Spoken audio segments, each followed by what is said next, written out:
50 million men experience some level of hair loss and 35 million women have thinning hair. Here now with how you can slow that process down a little bit is Dr. Richard Chaffoo. Doctor, good morning. Good to see you. Good morning, Raoul. Great seeing you too. Okay, let's talk about this because when does hair loss typically start to affect people? Because I think it really could be at any age, right? You're right, Raoul. It could occur at any age. Typically we'll see hair loss beginning. I've seen it as young as patients, unfortunately, in their early 20s. Oh, wow. We estimate we estimate that by age 40% of men will have hair loss, and by the age of 60, actually 2/3 of women will have some hair loss as well. So it certainly involves people of all ages and both sexes. Let's talk about shedding hair. Is that normal? Is that part of the body's process of what is that?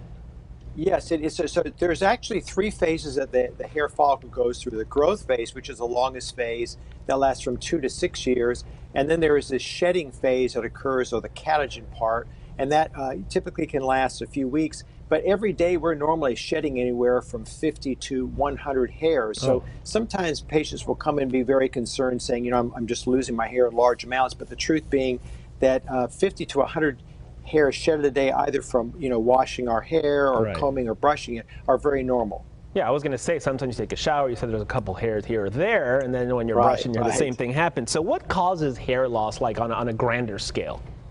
So on a grander scale, probably the most common cause of hair loss is something called androgenic or androgenetic alopecia.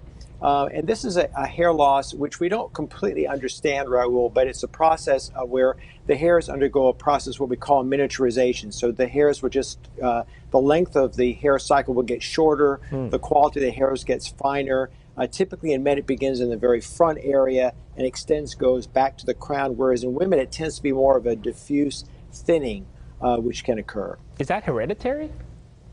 It can be. We used to think it was all on the mom's side of the family. Right, so the old theory was, well, it's just maternal grandfather. Actually, I see in my practice on both sides of the family, or that's not true some anymore. Patients who have, and not necessarily. We can see it in other cases. Also, autoimmune disorders can be responsible for causing hair loss. There's certain skin conditions.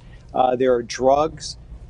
Treatments that can result in hair loss, chemotherapy, those sorts of treatments. My grandfather on my mother's side was bald, I think, since the age of 25, 26. So that was always growing up thinking that's going to be me, and then it didn't work out that way. So clearly, it didn't work out that way. You got great hair. Okay. So it can skip generations. I've seen several members of families, and they'll have markedly different patterns of hair loss in different generations. So our hair loss is almost like our fingerprint. It's very unique to each of us. And interesting, my dad, his whole life, never even had a gray hair. Up in his 70s and 80s, never a gray hair.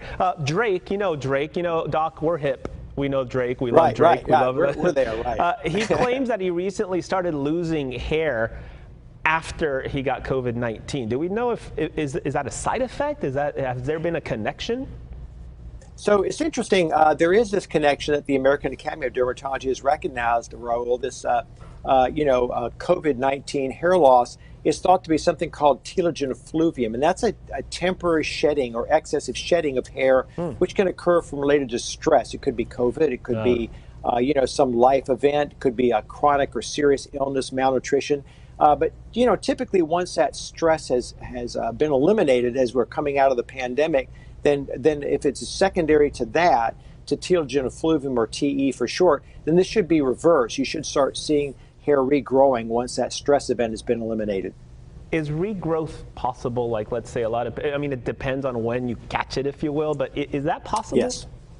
So it's certainly possible, and as like in anything in medicine, the earlier that you catch someone's hair loss, the more likely you can have a positive impact to wake up those follicles, to put them back into the anagen or the growth phase. So if we notice in men, 95% of the cases are androgenic alopecia. So there are medications available today, FDA approved, safe, very effective. If you start these early enough, you can definitely have an impact. And certainly in women, there are medications and treatments. But, prevention is helpful, but obviously intervening very early on is more effective than waiting till much later. It's fascinating stuff here. Dr. Chaffoo, we thank you as always for the information. Pleasure. Good to see you, Jolla. All right, Doc. Thank you again.